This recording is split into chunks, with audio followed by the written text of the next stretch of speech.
Really what spiritual bypassing is it's a dishonoring of self, right? Because if I'm being honest about my level of consciousness, my level of development, then I can just speak to you honestly. I could say, you know what? Currently right now, postpartum, I'm still carrying 10 extra pounds. And I can be honest about that. Yeah. And it's okay. It takes the pressure. What does it take for you to be able to live your life with more meaning? And when it comes to it, how are you able to have more money, more relationships, more love, more success, even more spirituality in your life? Now, if you're saying, yeah, I want more meaning, I want more purpose, I want more fulfillment in my life, I think this episode is going to be for you, because we sit down with the remarkable, what I'd really gratefully say, a very new friend of mine and a great friend, Josh Trent. Now, this guy is really smart, really experienced, and really able to communicate in such a beautiful way what it is that's going on as well. And so when it comes to being able to have a purpose and meaning and making sure that you are actually admiring and proud of yourself as you wake up on a day-to-day level, I think this episode's really going to be able to help. I know I've taken tons of notes from this episode, so I'd love to know what it is that you're going to take away from this episode. So if you're joining us on the podcast, I'd love for you to join us on the YouTube channel so you can watch us on camera as this conversation unfolds, because this is really beautiful. It's really great. And also, if you're going to share this out on social, which I'd love for you to share this out on social, please make sure that you tag myself and Josh as well, because I would love to say thank you so much for you being able to join us in this episode. I want to say thanks so much, Josh, for you being here. How long have we been connected for? It's been a couple of years. It's been a few years now. 2.5, almost 3, something like that. When I hugged you downstairs, I was just like, we've done this before. Yes. But now it's actually physically. But we'll get through that at the end of We're the day. in the physical well. body. Absolutely. The first thing I want to just go straight to the jugular with, because you're someone that has some really amazing knowledge and you apply it into wisdom. What is spirituality to you? The definition of spirituality is so unique. I mean, there's probably hundreds of definitions. The way I experience spirituality, it's a knowingness, it's an understanding that the physical body is just one form, it's one expression of us, and it's this honoring of the mystery that is the creator. It could be God. I don't think God is a bearded dude in the sky, but it's an honoring. It's an honoring of whatever created us, whatever loving energy created us. It's a communion with that energy. It's an understanding of that energy. And also, most importantly, it's an honoring of the mystery of that energy. Because we can't, with our intellectual mind, we can't always describe with words exactly what God is, exactly what creator is, but it's a practice. I mean, it's spiritual practice. We have a contract that we come into the world with. And when we go against that contract, it creates karma for us. And karma is like a cosmic debt card, right? And so to the degree that I'm following my path, my soul contract, my experience, my communion with spirit or spirituality will be easier or not. That's the mystery. I love this because when I think, especially from like the Buddhist studies that I've done, 2 questions I always want to help navigate myself is it true and is it useful? And when it comes to spirituality, is it true, there is relative truth and ultimate truth, where it's there is no right and there is no wrong, but right is right and wrong is wrong. And so when it comes to the is it useful part, this is where I think you've got some real notches on your belt. How does someone, because we're talking about spiritual bypassing, so I'm just going to kind of preface it, that's the direction I'm going to start pointing towards very soon. Okay. But when it comes to doing the work, as you say, the practices, how do we know that is it useful? Yeah, you know who's a really good guy on this, and I'm going to paraphrase some of the things I learned from him, is Jesse Elder. So he just introduced the concept to me. Is it true or is it useful? And like you said, there's subjective truth. There's you, the subject. So for you, what might be true may not be true for me. But then there's objective truth. So like if I drop this glass of water on the ground, it's because there's a universal law of gravity, right? And I think there's a universal law of love as well. I think the universal law of love is the most truthful thing we have. Because if I'm practicing giving and receiving love, all my shit's going to come up. So you want to get really practical with spirituality? try practicing being in compassion, being in understanding, being in love for someone else without judgment. I mean, that's a tall order, Chris. That's a tall order here on planet Earth, because I have my subjective life experience of me being a soul incarnated as Josh, and I have my epigenetic transfer from my grandparents, my parents, my great-great-grandparents, all the way back to Sicily on my mom's side, all the way back to England on my dad's side. So the core practices, I mean, there's many from there, but the core practices, can I be loving to you? Can I not judge you? Can I have compassion for you even when I'm triggered? You know, that's a lifetime journey right there. That's the starting place. That's the starting place. How do we know that we're doing a good job with it? Your results. Mm-hmm. I mean, if I'm in a loving relationship, if I'm abundant in my wealth, if I'm serving people from my purpose, I can just take a big breath and just look around me and say, okay, well, I like the results I'm getting, and I feel like I'm in integrity, and I don't feel any existential anxiety or tension. You know, from my own story, I can say there were many years before 2015, and even 2015, 2016, where I was just totally out of integrity. Mm-hmm. Like the money was in the bank.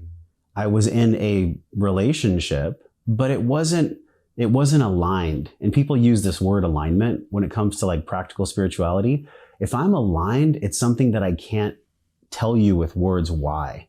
I know that I'm aligned because of my subtle energy body, right? I know inside of me, inside of my body, that I'm aligned, but I can't always use perfect words to describe that to someone else. You ever see somebody that's like super successful, they're in a great relationship, they have homes, you're around them and you feel like, wow, that person's got something that I want. It's because whether they know it or not, whether they identify themselves as a spiritual person, they're truly living their life in alignment. And to live life in alignment, we have to unpack a lot of suitcases of, okay, am I being loving? Am I being compassionate? Have I done my capital T, lowercase t trauma unpacking? And so we know it. Like when you're around somebody that's doing whatever it is they're supposed to do here on planet Earth that's aligned with their soul, you just feel it from them, right? Like I feel it from you in the way that you smile, or just your body posture, your eye contact. We have all these, one way, actually a practical tool, we have all these micro muscles in our face. And Bessel van der Kolk talks about this in Your Body Keeps the Score. Also, Stephen Porges in the polyvagal theory. When I look at you and I look at all the little micro muscles in your face, and the same thing when you look at me, we are trusting each other. That's how trust is built. Like if I'm kind of like this in the interview and I'm like, oh my God, what's he going to ask me? That's not very trustable. But like when my face is relaxed, when I don't have any hard lines on my face, and that's not to judge people that have lines in their faces, whatever, you get what I'm saying. Yeah. We have this unspoken autonomic processing faculty in our body, and it goes right to the brain, tied to the amygdala, down to the vagus nerve. I'm breathing, you're breathing. If you're holding your breath, you're making me nervous. If I'm holding my breath, I'm making you nervous. But it's on this subtle level. So that's another practical spiritual tool. Like, can we also call that the bullshit meter? We could. It's just something that you feel when you're around someone else. It's an intuitive thing. Yeah. And there's not always words for it. You ever step into a room and you're like, the vibe seems off in here. Yes. I remember, I won't name the name, but like 4 years ago, I was doing a podcast with like a big influencer, and I came in and I was like, it felt like they just got in a fight in here. Mm. And I later found out they did. Wow. Right? Like him and his girlfriend. So there's so much more than what meets the eye. And even with what meets the eye, there's so much more that the eye sends information to the brain for. It's wild, dude, this human experience. Okay. I want to try and bridge a gap right now between what we might call worldly success and spirituality. Yeah. Where we can have the extreme sides of the pendulum, where we can have the doing sack and cloth robe wearing spiritual people that don't have a lot of money to their name. And we have the other uber money, successful, powerful, achieve the things that do not believe in spirituality. And I also find it funny because when you see the two, they're each playing social games at the same time with their social signaling, but they're each doing the exact same thing, just mirroring each other over as well. Yeah. How I would just love to know how you think we can bridge those two together. How do we be truly abundant in both of those worlds? Well, I think if you're doing something you love, it's spiritual, whether you stamp it spiritual or not. And so I would actually attest that many people that call themselves spiritual but are broke, you know, you ask me, how do we know if it's working? Well, the bank account is one way that we know it's working. So we have like a financial bank account. We have a relational bank account, like my loving friendships, my woman or my man. And then we also have a bank account in how we feel, like what's our level of peace inside of ourselves. And so look at your bank accounts. So I would attest to say that, and it's not to judge these people because man, I've been there. Yeah. I mean, I've so been there. Like when I started my podcast in 2015, I had just put my mom in a mental home. I had broken up with a woman I thought I was going to be with, and I had gotten fired from a safe job, like all in the span of 6 months. So all of my bank accounts were fucking empty. They were all fucking empty. So how was it working for me? How was my connection with God? How was my connection with myself working? It wasn't working. And I used the mirror of those bank accounts to say that. So for the people that are, you know, wearing the robes, there's even a buddy of mine, Austin Floyd here in Austin, and he has a brand of clothing called Spiritual Narcissist, which I think is really cool. And it's like the flowing robes and everything. So shout out to Austin, but he knows it's kind of like a satire, but it's also about grounding people in spirituality and not being this foo-foo spirituality where, you know, we look the part, we've got the big gem, we know how to sit in lotus position, you know, we look spiritual, we do yoga, we have the green smoothies. But there's something missing from a lot of these people. And I think you can feel it when you see them on Instagram, and especially when you meet influencers at conferences or when you see them in person. Like there's a core difference between somebody that has embodied spirituality. It's like it lives in their body. It is who they are. Yes. Or somebody who's faking it till they make it. Yeah. And I think that's a big contrast. Yes.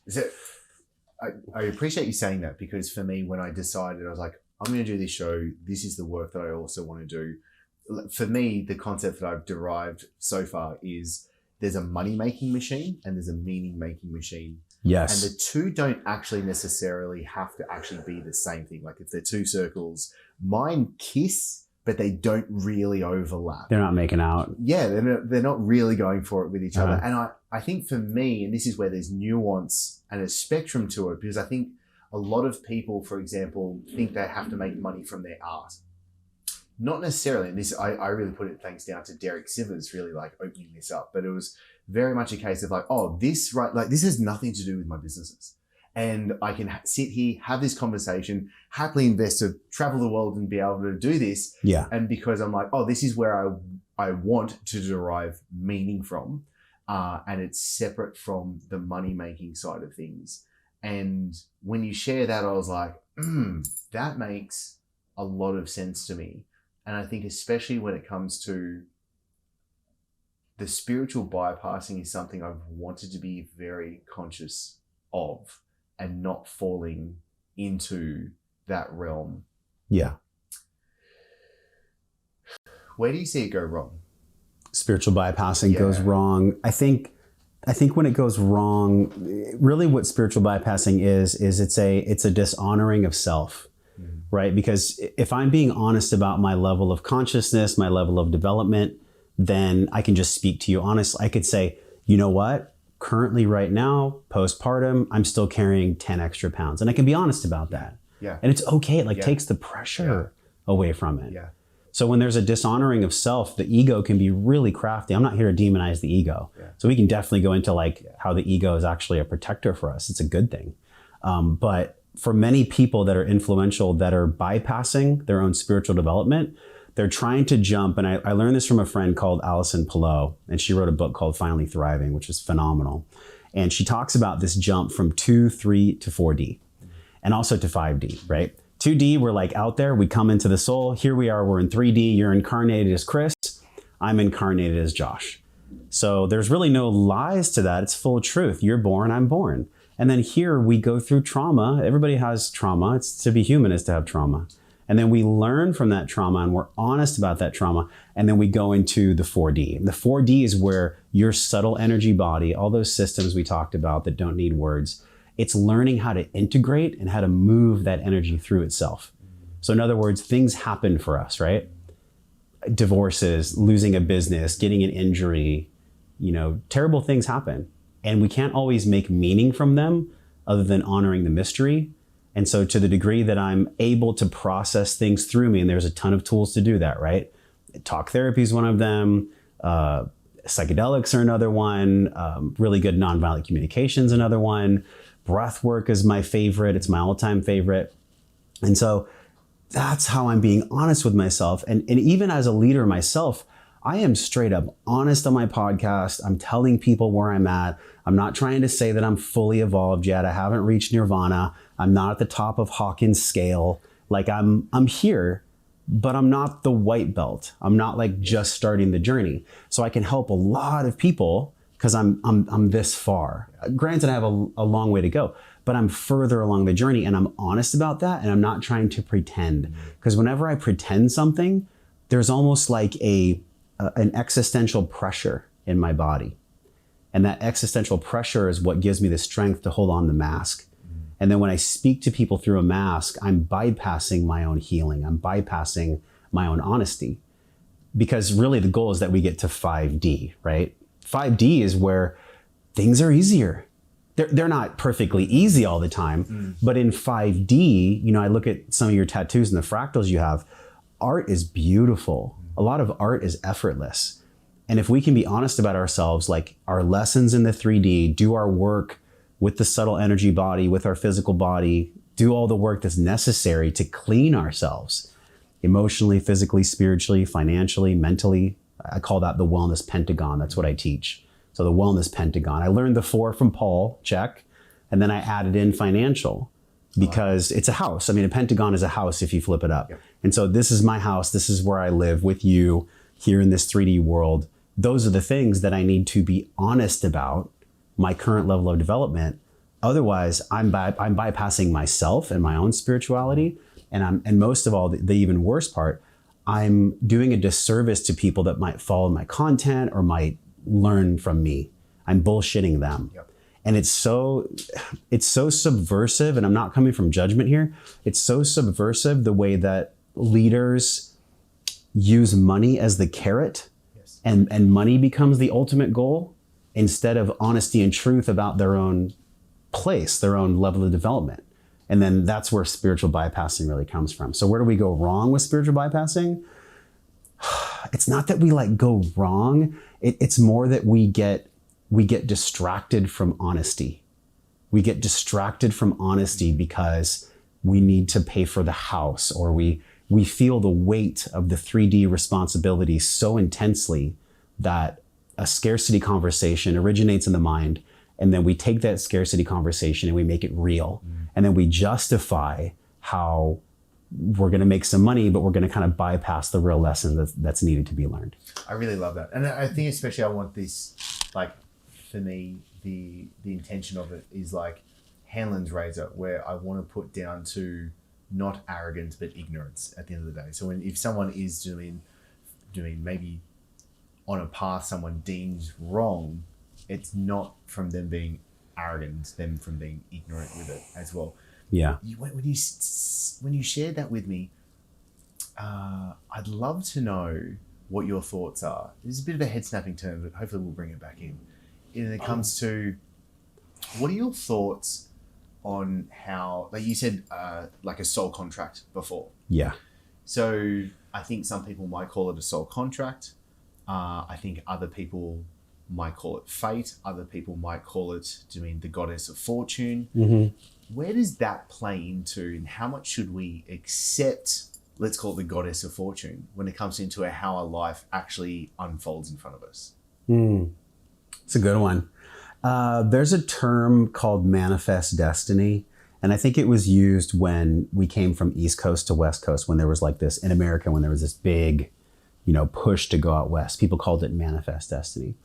So one could argue that destiny is something that we create with conscious thought and free will. But also one could argue that it was part of the soul contract unfolding. And there's many different ways to explain soul contract. Caroline Myss is a good one.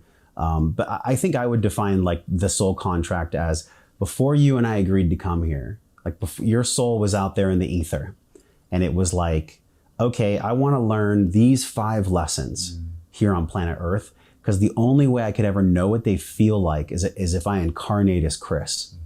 Otherwise, there's no way I'd know what they feel like, because I'm just a soul in 5D, not here in 3D. So I think and I feel what the soul contract is it's this agreement of lessons that we're supposed to learn. That is our destiny. That is our purpose. And a lot of times when people live their purpose, you've heard like, oh, your mess becomes your message, or whatever you're struggling with becomes your gift to the world. Like, there's some truth to that, dude. There's my mission on earth is wellness, right? Wellness and wisdom. So guess what I'm going to have the most lessons in? Wellness and wisdom. And that's currently playing out in my life. But my soul contract is something that I'm either fighting against or I'm letting it move me. I'm letting it go with me. Kind of like, in Be Here Now, when he says, we're all just walking each other home. We're all just in this river and we're kind of going down the river. And I think some of us, because of free will, the soul can decide at any moment, I don't like the soul contract. I don't want to fucking follow that. I know I'm supposed to be this healer, or I know I'm supposed to be a pastor. I know I'm supposed to be a podcaster. I know I'm supposed to be a father. But the soul, depending on whatever it wants to do, can say, I have free will. I don't want to follow my contract. And it can buck against the contract. And that creates credit, right? That's karmic credit that we have to pay off, either in this lifetime or in another one. And I don't think that there's anything wrong with that. I want to be really careful. Like, I'm not shaming people for not following their contract, for not following their path. By the way, someone's soul contract could be just to come into Earth and be the most beautiful mother they could be, and be the most present, loving father they could be, or lead a company that does seamstresses, or it doesn't matter what it is. Like, there is this, maybe in our world, there is this pressure and this narrative created that unless you're an entrepreneur, unless you're making multiple 6 figures, unless you're doing blank, then you're not following your purpose and you should stop playing small. I think that's subversive shaming. I think when it comes to a true soul contract, we know in our subtle energy body, in our physical body, like, we know when we wake up in the morning or when we go to bed at night, the little voice in our head, that's our soul, because the soul speaks real soft. The soul's not going to shout at you. Your mind's going to shout at you like, come on, pussy, do the email or do the thing. The soul's not going to be like that. Like, when you speak to your children, when you hold your children, there's a softness there. Your soul is connected to your children. Your soul is connected to the child inside of you. So that is part of the soul contract playing out, the fact that you're a father, the fact that I'm a father. But there can be this pressure, and the only word that I can think of is like an existential or a background pressure that runs through societal narratives that tell us we should be something, or through like mom and dad that say you should be a doctor, you should be a lawyer. That can cloud the lens of what the soul contract actually is. And people can get confused, like, oh, well, I thought when I was young, I just wanted to like play music, or I wanted to speak on stage, or I wanted to be a comedian, or whatever, or I wanted to be an accountant. Cool. Like, it's all good. But we can get clouded by that. And so there's a lot in there, right? But we come into the world, we have the contract, we have the free will, karma's created, and then dharma happens after that. And so in dharma, we're actually living our purpose, right? In India, they say that dharma is this, for some people, singular life purpose. It's this, you're living your dharma, Chris. You're a father, you're a podcaster, you're this, you're that. But then you might go through a tunnel and you might be like, that's actually not my dharma. My dharma has shifted now. So there's so much there, man. But that's the tip of the iceberg. No, I totally love that. And I'm sorry to the listener right now, because it probably sounds like I'm eating a Sunday roast dinner, because I was like, I was just the whole time. They know you fast a lot though, so maybe you're just hungry. You might just be hungry, dude. That's really funny.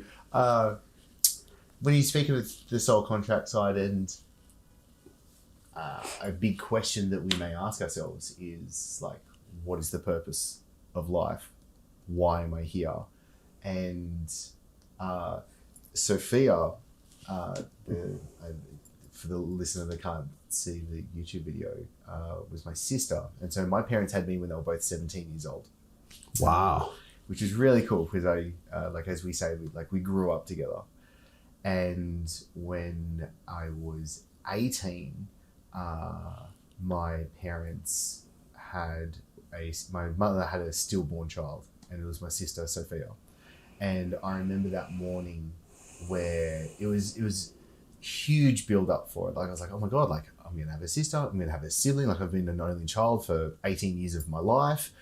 And this is going to be incredible. I'm really looking forward to how this unfolds. And then I remember getting the phone call, and it was my father, and he was blubbering and he could barely get the words out of his mouth. And I remember because I was getting ready to go for work. And at the time I was a barman while I was studying to become a personal trainer. So I was getting everything ready, and obviously dropped everything, went to the hospital. And when I got to the hospital, they were like, do you want to see your sister? And I was like, yeah, I really do. And they brought her out, and she wasn't even the length of my hand. So I could hold her, and they had her like wrapped in a towel. And I remember just crying and being with her. She was warm by the time I actually left her.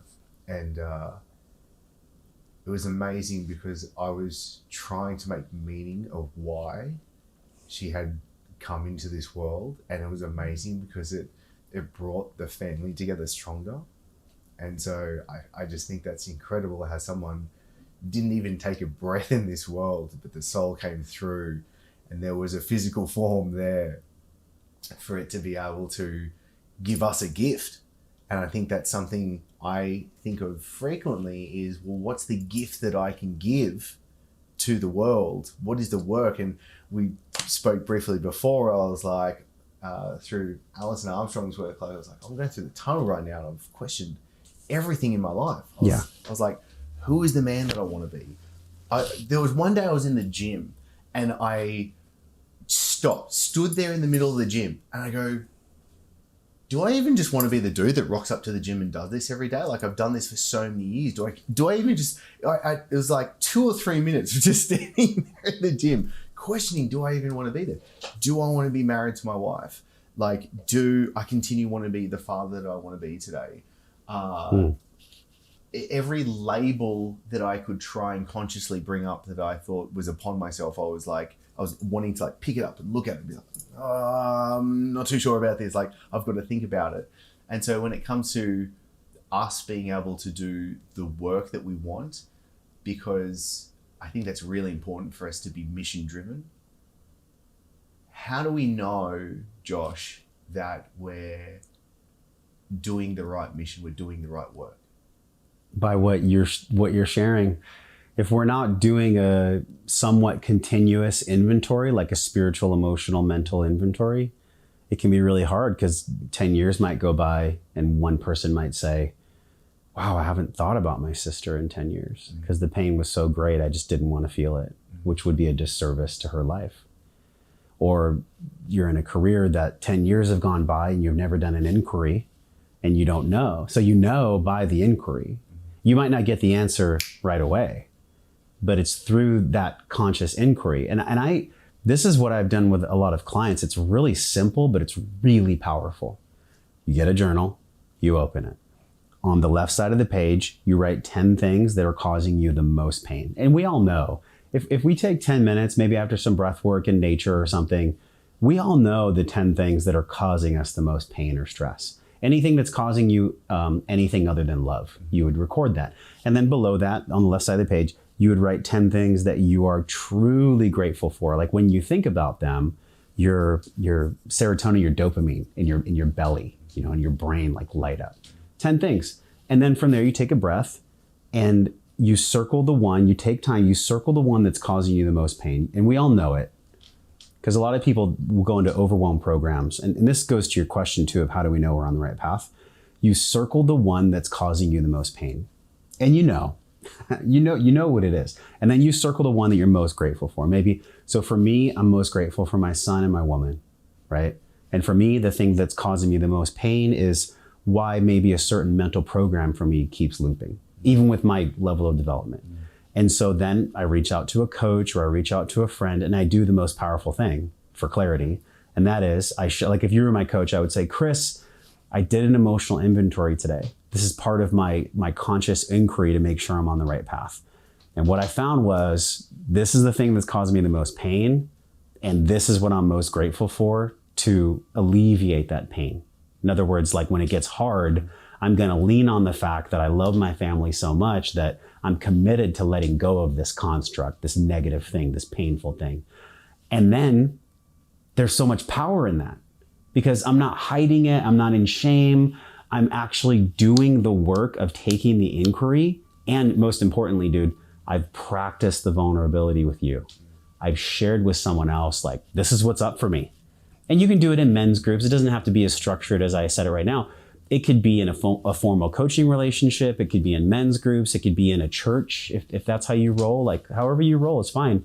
But the key is that we're actually doing it. We're actually doing it. And I talk about this a lot, this like arc of wellness or this arc of intelligence. We gather, we listen to Chris's show, we listen to Wellness Wisdom, we go to the conferences, we read the books. Maybe we even go to Tony Robbins and watch him hit drumsticks together, you know? We go to the things. But then when we come home, when we're done absorbing the information, this is where most people stop. And this is where most bypassing happens, is we don't apply it. So there's the gathering phase. That's where we run up to the top. There's the application phase where I share with my coach. I do the work. I do the cold therapy. I go in my garage in the morning and I actually use the glute ham bench. Like I go for it. And then over time, with enough time from gathering and application, eventually we return back home and we get to embodiment. So we gather, we apply, and we embody. But you and I, all of us, we want to get the embodiment now.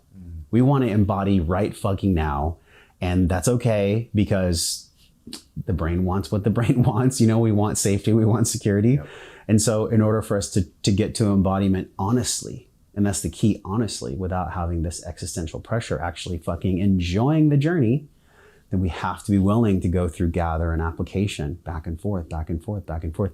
And then at some point, you will know with enough inquiry, with enough gather and application that you have embodied something, because you'll get out of your car one day and you'll just feel it. You'll just be like, yeah, I actually don't think the way that I used to think anymore, or my body looks different now, or my woman treats me different now, or my friendships mirror back to me that I'm embodied now. But it won't be something where you'll command it. You can't command embodiment. If you try to command embodiment, that's using our intellectual faculty for a heart and spiritual answer. It doesn't work. So we have to like really honor that process. We have to honor that entire process in order to be in alignment, in order to know we're on the right path. And especially like for you in the tunnel, all you can do right now is be an honest inquiry. Just be an honest inquiry. Like every morning when you do your breath, or for any of us that go through a tunnel, you could just say something really powerful. You could say, God, please allow me to be humble, to know what I need to learn, and allow me the strength to embody that lesson. Something simple. It doesn't even need to be that many words, but basically like, God, give me the serenity practice. Yeah, give me the humility to learn what it is that I'm supposed to learn. Yeah. And then also give me the strength, give me the wisdom so that I may actually learn it. And that's the altar of growth right there. Now I make it sound simple. It might be simple, but it ain't easy. Yeah, well said. Yeah, very nicely. Because for me, it's been very interesting. I believe the best personal development book is your journal. And for me, every morning I sit down, I set my intention for the day. I kind of work recently, it's been interesting, this practice I've got into where I set an intention for myself as a father, husband, friend, entrepreneur with my happiness and my health. So these 6 areas of life. And so I set a quick intention for each of those areas. And then at the end of the day, I'll do like a reflection at the end of the day quickly as well. And then I'll rank myself actually every day. And so it's been very, very interesting going through and actually being able to go through this process, because it was a tough habit for me to get into actually doing it. But then I was like, no, I have to do this. Like, this is really important to me. Yeah. I'm going to put the effort in.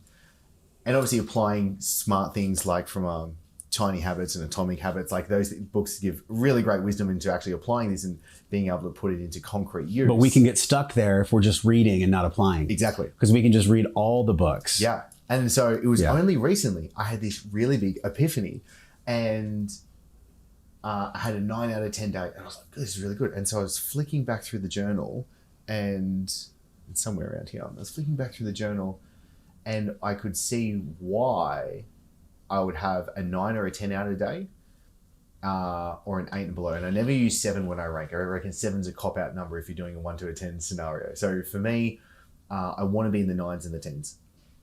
And the one common factor for me was I would not play the victim for me to be a 9 and a 10. Really, really interesting. I was like, wow, this is great. And so being able to actually have a practice of how am I going, and honestly being able to, like, because I think I was world class at being able to shit talk myself and just completely justify things that I should not have justified. And I was then able to then get some real clarity on what it is that I do and how am I actually showing up. Because for me, it was a case of like, at the moment, in the entrepreneur realm right now, I could give myself a 10 out of 10. This is great. Do you know what I mean? We're traveling around the States. Like, I'm in it. This is like full on. Days are good. Amazing. As a father, I'm a 1 out of 10 right now. Do you know what I mean? I'm away from my girls. Like, I have our call once a day, but like, I feel terrible. I miss them terribly doing this. And this is like, I have this real, like, I have the guilt right now, if I can be perfectly honest. And I'm like, I feel like a guilty piece of shit. But I also feel very called to do this work and to be able to start producing this. So I find it interesting as we go through, because you brought up the ego before, and I'd really love us to start peeling back that onion, because I want to be able to, for myself, selfishly, and obviously to be able to share with the world, how do we understand where the ego plays its role? Because I feel like I agree with you when it comes to, like, it's not a bad thing where people just say like, no, the ego is bad. Yeah. Go away. Yeah. I think it has a place to play, but we need to be really aware about what that needs to be. So what the hell is it? It's either integrated or not. So our egos individually, and also there's a collective ego too that we all feed into. It's either integrated, and integration means there's an understanding of why the protector or why the ego is there in the first place. I think the ego is a protector. I actually think the ego is good. I don't agree with Ryan Holiday, where he's like, the ego is the enemy. I think it's a great title, and I haven't read the book, so I might be judging with my own ego. I think if I could quickly jump in, I think there might be the using the words differently, because I agree with both of you. But sorry, keep going. So, like, I don't think the ego is the enemy. I think the ego is the protector. So the ego is there. Its number one job, because it resides, I think, energetically in the brain, essentially, right? The ego is the brain on some level. And then on some level, it's not. But my ego is always trying to protect me. So if I have an unintegrated ego, it's always in protection mode. It's almost like if you gave a 13-year-old a Ferrari, they're probably going to crash it. So if my ego is very young, and this isn't a judgment, but a lot of times why our ego is unintegrated is because we go through severe trauma. And so when anyone goes through physical trauma, sexual trauma, neglect, or shaming trauma. I mean, there's so many ways. Trauma doesn't always have to be a single event. Trauma can be like 10 years of a relationship where there's massive neglect. Eventually, the nervous system talks to the brain. The brain makes a pact with the ego, and it says, we need to protect ourselves in any situation where we feel threatened, where we're going to be deemed not enough, where we're going to be deemed unworthy. And the ego will do everything it can to defend against being seen, not what's in real reality, because in real reality, there's a lesson, and I'll get to the lesson. But the ego will do everything it can, and I know this because this has been how it's played out for me, everything it can to defend itself from looking stupid, from looking like they don't know what they're doing, or from looking like the big one, which is I'm in shame, or I'm in disgust, or really ultimate embarrassment. Embarrassment's the big one. The ego does not like to be embarrassed, right? Look at what happens with your children. I see it with my son. When they hit their head, it's not that it hurts them. Most children, when they fall, they'll fall and then they'll look around to see if anybody saw them. That's the ego trying to integrate itself. I find that so interesting. Like they'll fall, they'll whack themselves, they'll look up, and I'm like, "You're good," and their reaction could be like, "Oh, okay, I'm good," and they just get on with it. Or if someone's around and they go, "Oh, baby," boom, terrible. That's bad parenting. You can do better as a parent. Like you can just be like, it's like if Nova falls, I'm like, "You're okay, babe. You're okay, baby. It's all good. Here, let's go look at the tree." Just pat and interrupt, right? So really, what I was talking about earlier, the ego is there to protect us. And so to the degree that I have processed my trauma, either the many lowercase t's or the big capital T's, that's probably the most determining factor in how much I've integrated my ego or how much I live my life from my ego.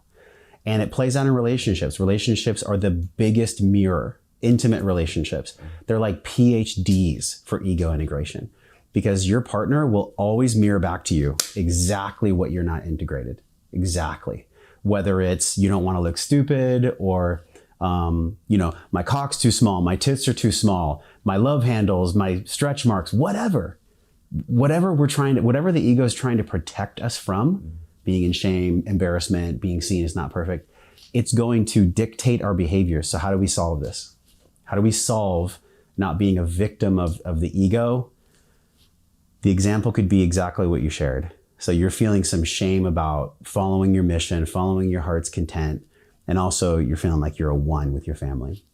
What I assume, and this is only my experience, this doesn't have to be yours, my experience would be from an outside perspective, what if on the next call or the next connection you have with your family, you could say, "Hey babies, I want to share something with you. Daddy wants to share something with you. I'm out here and I'm doing these things, and this is why I love it so much. This is why I do what I do, so that I can be this great dad for you. I'm so excited to see you when I come home." You actually involve your family with what you're doing, and then all the shame and all the guilt, it'll like melt away. Because instead of it being bifurcated, like daddy's on his mission and family's over here, that's just the ego trying to protect you. And I'm not giving you a diagnosis. It's just my experience. I want to be clear about that, right? No, please keep going. Because many of us in the spiritual world, y'all, you can get projected on. You can start believing other people's shit. So clear. No, please. So that's my experience, right? Yeah. So if I was coaching you, or if you were a client, or even just a friend in a men's group, I would be like, wow, well, what would it look like? What would it feel like to involve your girls and to involve your family so much in what you're doing that they're so excited for you and they feel so connected with you in what you're doing that there's no space for shame. You've poured so much fucking light and so much connection with them for what you're doing.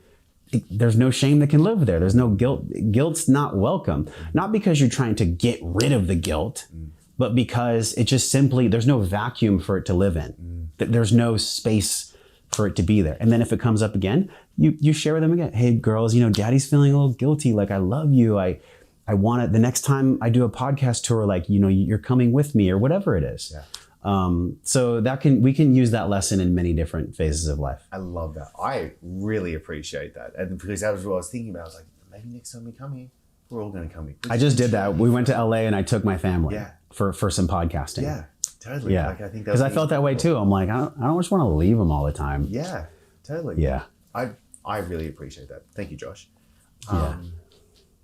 Your answer to the ego is incredible, and it feels right. It's a navigate. It's like, it's trying to just kick us back. Yeah. But if all we feel is the adjustment, and we don't listen to the wisdom of the adjustment from the ego, the protector, then we could become like looped on that. Like, oh my God, I feel guilt. Oh my God, I feel guilt that I'm feeling guilt. And it can just be this spiral that just takes us to Stressville. Crazy come up, right? Did you watch the movie June? No. Okay. I love that movie so much. I've watched it again on the plane coming here. It's the third time. I don't know what it is, but it just speaks to me somehow. You said navigator. I was going to use the word compass. Yeah. When it comes to it. And then I thought, hang on, there are multiple things that we could use as a compass. Anyway, in the movie, there's a point where there's two moons and they have a special compass because there's two moons, obviously, to be able to find true north. And I was like, that's me being a real nerd right now, loving it. How do we have a true compass if there's multiple moons, if there's multiple pools? Like, how do we get to our true north?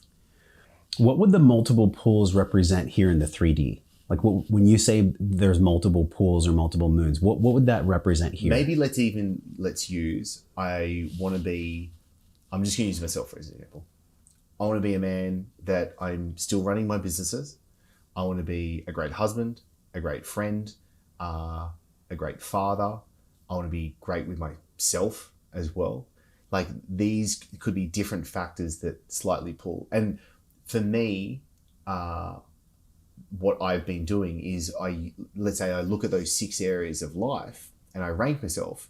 But what I say to myself is I might be a 10 out of 10 entrepreneur now, but I'm a 1 out of 10 as a father now. But if I zoom back, my goal is I want to be able to, over a month, over a year, over a decade, know that I actually have been sufficiently filling those cups. So for me, I kind of like default back into my business coaching mind where I go, running your business right now. Like, I believe there are 5 drivers to every business. You have to do lead generation, lead nurture, sales, delivery, retention, and upsell. Okay.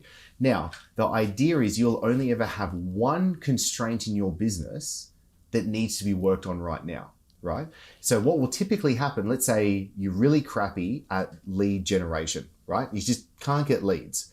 So what happens is if you get really good at lead generation, that will either break typically your lead nurture system or your sales system. So let's say you have so many leads coming through that your sales system can't handle it anymore, and it breaks and becomes inefficient and your conversions go down. So therefore you change it. So for me in this aspect, the goal, the intention is not to be a 10 out of 10 in all 5. It's to be good at 1 and then continue on. Like, it's a never ending goal. Yes. Alex Schaffer, an amazing mentor and friend of mine, says your business is broken and it always should be. And so what I'm trying to find, if I can apply concepts to then life, I was then looking at it as like with these 6 areas of life, I don't want to be a 10 out of 10 in all of them at once. But if I continue to zoom out, I can be not balanced, I can be in more harmony between those. Does that make sense? Yeah. What I heard from you was it's a moving target in a way. Yeah. Where if you have these 5 elements, and for me, I have the wellness pentagon. Yeah. So if let's say I'm pouring so much energy into finances that my spiritual development, my mental health, my physical health start to go down. I think really what we need to talk about is there's an internal arbiter inside of us that is this arbiter, compass, navigator, whatever etymology you want to use, right? But, and I haven't thought about this, so let me take a breath. Yeah. It's funny. I actually think that's it. I didn't even think, I wasn't consciously doing that. Subconsciously, I didn't know what the answer was. So I cued myself to breathe deeply. And when I cued myself to breathe deeply, like, now the answer is clear. When you're lost, and I learned this on a vision quest that I went through. If you ever get lost in the forest, the most powerful thing you can do is stop. Just stop. Don't run around. Don't run to the next mountain. Don't try to just stop. And just gather your resources for there, find your water source, get a fire, get a shelter, and just stay there. Stay there until something else becomes so clear that you can't ignore it from where you stopped. So just stop and breathe. And then you'll know it goes back to what we talked about with the inquiry, with the emotional inquiry. Because if you stop, then here's an analogy too. If the answer is at the bottom of a glass and the glass has a ton of dirt and sediment and confusion inside of it as to which one of my buckets are empty and I don't really know what's going on, the best thing you can do is just like set the glass down and wait for all this shit to fall. So I think that's how we do it, is we belly breathe. And this is why in the Breathe program, the very first thing I teach people is like how to actually breathe properly. Because most people, and I know this because I used to be, are reverse breathing pattern people.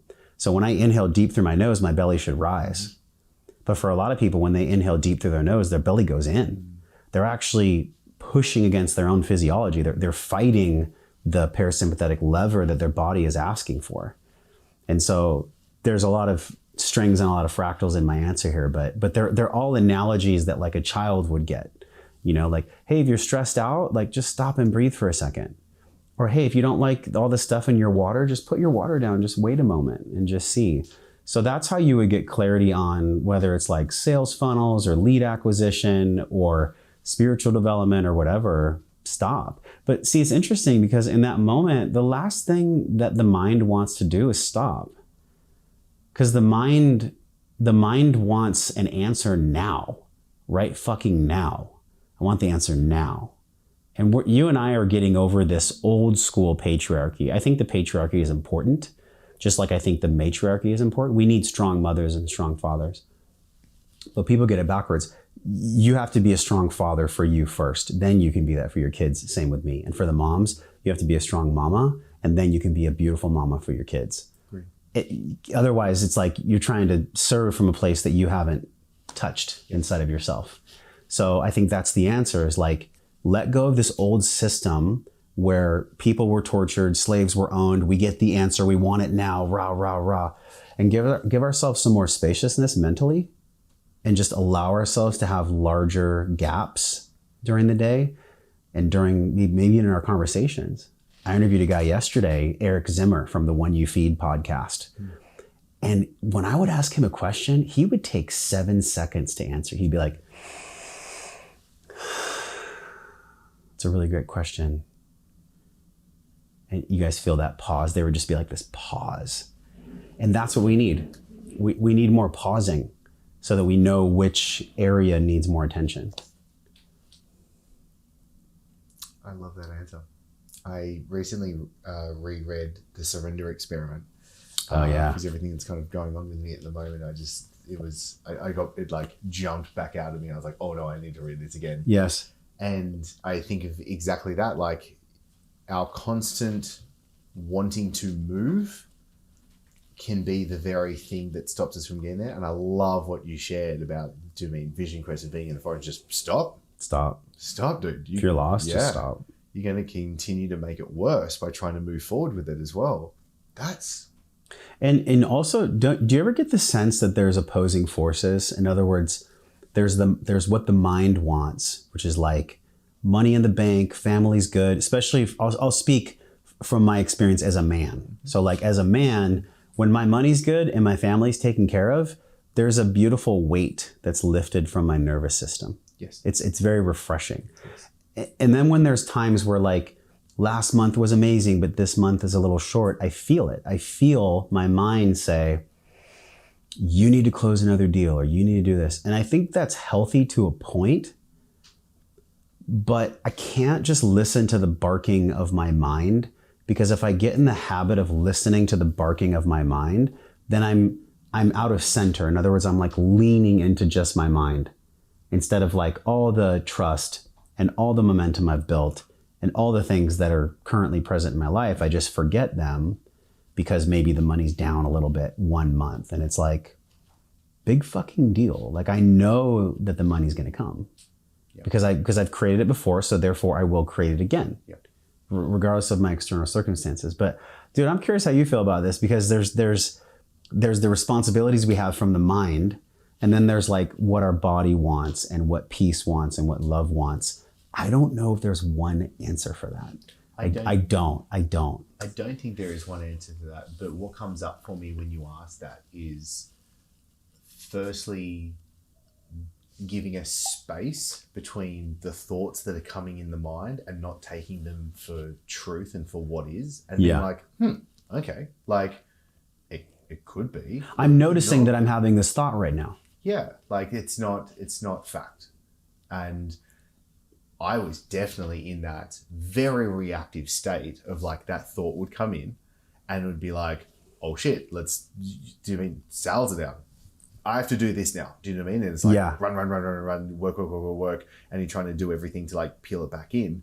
And I think that's where a lot of people, what I've definitely seen in the business world, they will have peaks and troughs with their income. Which is so normal, by the way. Yeah, well, I mean, not drastic. yeah, but absolutely. So like, Yeah. I think there definitely should be peaks and troughs for sure. yeah, But when I look at someone's business and I see dramatic peaks and troughs, it's typically because they're changing gears so many times and they're not truly solving the problem that needs to be solved. And I Right. think that's the other thing. Like, I think one of the best things we can do for spiritual development is business. Like, it is an amazing mirror to see what's going on. Yeah. And I can definitely see things along the path where I did the work on myself and business just becomes so much better. And it's been really interesting previously going through this, because for me, like, very, very thankfully, I'm down to a 6-hour week CEO role right now, and which gives me the space and freedom to do this. But it took me so much work to be able to happily surrender for the team and the systems to come on board and do that stuff. Yeah. And like, I literally had team members being like, Chris, like, get out of the way. Like, you're getting in the way, dude. And I was like, oh shit, like, really? Like, it was a hard truth. I had a team member say to me, he goes, do you actually trust me? And I was like, yeah, dude, I trust. I genuinely believed that I did inside, Josh, but my actions were showing that I didn't. And that's why I was like, oh shit, no. Yeah. But on the flip side, I absolutely agree. I see business as well, or even life. It's kind of like a game of snakes and ladders. Do you know what I mean? Like, Sure. Sometimes you're just going to hit a snake and you slide down. Like, that's a part of the game that you're playing at the end of the day. yeah. Yeah, does that make sense? It's beautiful because I think about the game Monopoly. Yeah. And sometimes, like, you lose Monopoly. Like, somebody gets to Park Place first, Yeah. or maybe they have they do the St. James Place, and they do like the medium hotels. And we learn, man. I mean, the more you play Monopoly, the better you get at knowing patterns and knowing how to play the game. It's the same here, but we forget, and I have too. We forget that every single time we play business, we play the game of business, because you're playing a game, dude. Yeah. How long have you been in business? Like, how long have you been a businessman? Oh, since I was 18. Okay, so for 20 years ish. Just under, yeah. Okay, so for 2 decades, you've been playing Monopoly here in the 3D world. Yeah. So as long as you're doing that and you're catching yourself before you go into anger or shame or judgment, you're going to play the game a little bit better each time. A little bit better each time. And then eventually you'll step into a potential deal, or you'll step into a potential anything in business, and you'll know from your experience what to do without even knowing why you know. Oh, 100%. It'll happen. And I'm going to butcher this a little bit, but Dispenza talks about this when it comes to compassion. When compassion and acceptance of others is uncommonly ordinary, that's when you know you've moved from knowledge to information to wisdom. So that applies to the Monopoly that you and I are playing. But what happens is, and I'm 42, so it's taken me a minute to learn this one. The more angry I am, the more judging I am, the more like my internal tyrant is allowed to bark. That's the degree that my business suffers and my life suffers. Because I forget, like, oh my God, I'm playing this game. I'm playing this game like, oh, instead of being angry or frustrated or like in the dumps about where my business is, let me just take a breath and remember, when did I see this before? When did I experience this part of the game before? And what did I do last time? What did I see the winner do? What did I see the winner of the game do in this situation in a previous round of Monopoly? And how can I apply that? That's what we pay for coaching for. We pay for coaching because we want to shorten the learning curve of pain and of failure. So we ask them, hey, in this situation, what did you do to win the Monopoly game? And they'll tell you. So I think that's essentially it. I know that's a very micro of a macro. No, this is really good, but it's a real micro. Pull this thread, and I want to use that analogy even further, yeah. because when you were saying that, what came to my mind was the easiest way to win a game is to choose the game you're playing first. Yeah. And then I think a lot of people, and this was me, so I'm just going to speak for myself, is it changes when you change the game. What's the ultimate game we're actually playing? In life or business or just business? In general? Yeah, like this is a game at the end of it. None of us are getting out of this alive. Sure. So what is it that we're really playing? And I say that very much. I like to believe that there's more after this when we pass this life. The Hindu philosophy, do you know what I mean? This is just a drama. I like that. It makes me feel nice compared to it just being like black after it. You know what I mean? Yeah. If we don't remember what it was like before we were born, why are we so afraid of what it's like after we die? Oh, I have the answer. Go. I learned this from Alan Watts, and it's written in a religious text called the Logos, that we drink from a river of forgetfulness when we come into Earth. And so we actually agreed to forget. We agreed to forget what the game's about. So my answer to you right now might change in the future, but from what I can sense, the game we're playing is about how do I love you, love myself, and love the playing of the game in whatever game I choose to play, right? So for you, it's wellness and health and business and parenting. For some people, it might be being a rock star. That's the game they choose. For some people, it might be being an exceptional videographer, right? That's the game they've chosen to play. So how do you do that without judging yourself, without getting angry at the game? And then also intuitively, how do you know when it's time to change games? Yeah. Like, how do you decide, all right, I'm done with this game. I'm gonna play this new one. Take my ball and leave right now. I like this other game is, and this is actually a really cool, I was speaking to a friend about this yesterday. I know when something is pulling my heart versus pushing my mind. If my mind is pushed to play a new game, it's probably coming from ego. It's probably coming from scarcity. It's probably coming from how much money can I get, or how can I extract what I want because my mind is pushing me to a new game, or how can I feel my heart pull me to a new game? Not because I want to crush the game and master the game and get the most out of the game I can, but because the new game just interests me more. It's like if you're a child in a sandbox and you're playing with a dump truck and you see this cool dinosaur, you would just go play with the dinosaur. It's not like you're like, well, a child's mind doesn't say, well, let me play the most efficiently and the most, let me dominate the sandbox with this dinosaur. No, you're just oh, this dinosaur is cool. So I think we deserve the same thing. That's really cool, dude. I really like that. I've really enjoyed this conversation. Me too, Thank you man. so much, Josh. Me too, yes. It's been really good to finally get together, dude. Likewise. A lot of the stuff that I've shared, I've never actually put together yet. Good. So this is really powerful stuff. Thank you for that, because my intention is for these conversations to be a conversation, but what I love, I don't like listening to interviews and podcasts where someone's clearly rehearsing their shtick. Dude, the worst, can I tell? Yeah, please. The worst podcast is when the host starts the podcast and they say, so tell us, Chris, how did you get to be where you are? I just turned off I just turned it off. I'm like, that is the laziest podcast. That is the worst way to open a show.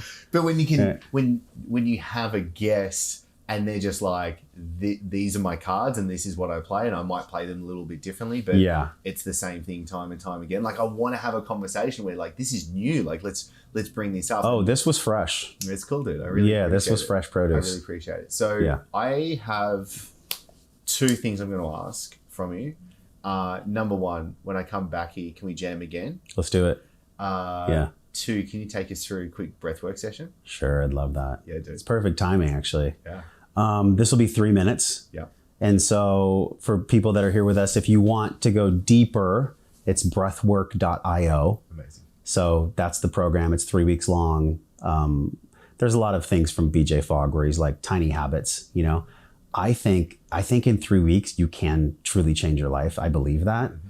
And so if you just do what we're about to do for 3 weeks, you don't even need my program. You don't even need to buy it. Let's do it. All right. But buy it anyway. But buy it anyways, because I traveled the world. I went to Thailand for a month. I trained with a guy named Niraj. I've trained with a lot of people across the United States. So like what we're about to do is a distillation of what can get you out of your head in about 3 minutes. What I also find amazing is I've worked with so many amazing breathwork practitioners. And I just love how it continues to unfold. Like it's just, there's so many flavors to it. So yes. Okay, feet on the ground. We're barefoot, so definitely do your breath, with your feet free. Stack your spine so your hips, your shoulders, and your head are straight. So you're not leaning forward, you're not leaning back, you're just here.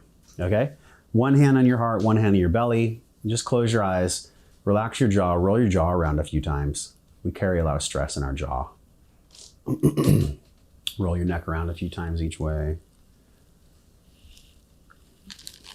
Just use this next 3 minutes to absorb all the wisdom, all the love, all the good things that we talked about today. And I want you to just take a breath in through your nose and watch your belly rise. Breathe out through your mouth. Belly falls 2 more times. In through the nose, belly rise. Exhale, belly falls. 1 more time.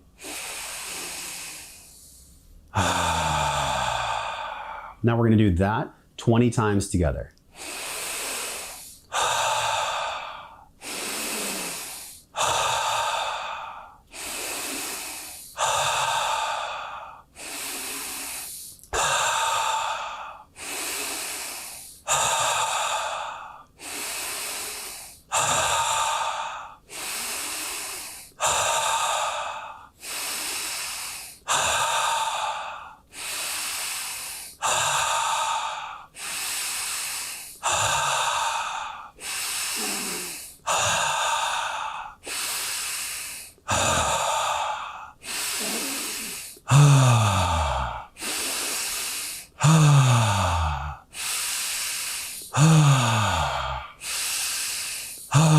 Last inhale. Exhale, audible sound. Drop your chin to your chest, hold for 5. Inhale through your nose for 5, belly rises. Take another sip of air, hold for 5. Exhale 5.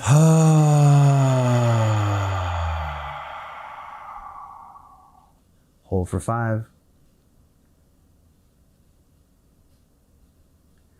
Now inhale, hold. Take another sip of air. Hold for 15 seconds. Feel your belly protrude. Get maybe another sip of air. Fill your chest, fill your belly, fill your body with breath, as much air as you can get in. Hold for another 7 seconds. Feel the buzzing in your body. Just feel the breath in your body. Just feel the gratefulness that you have a body.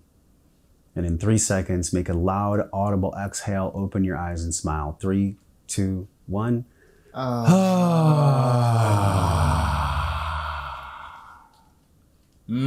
And just take another deep breath in. Another deep breath out. I feel like I went on a little journey with you there real quick. Increíble. The box is great because the box grounds you. The circular is more explorative, right? More energizing, but box is really great. Oh, so that's just delicious. A taste, right? It's just a beginning of a 7 or a 21-minute practice that we have in the program, and they're all really potent, and they don't take a lot of time.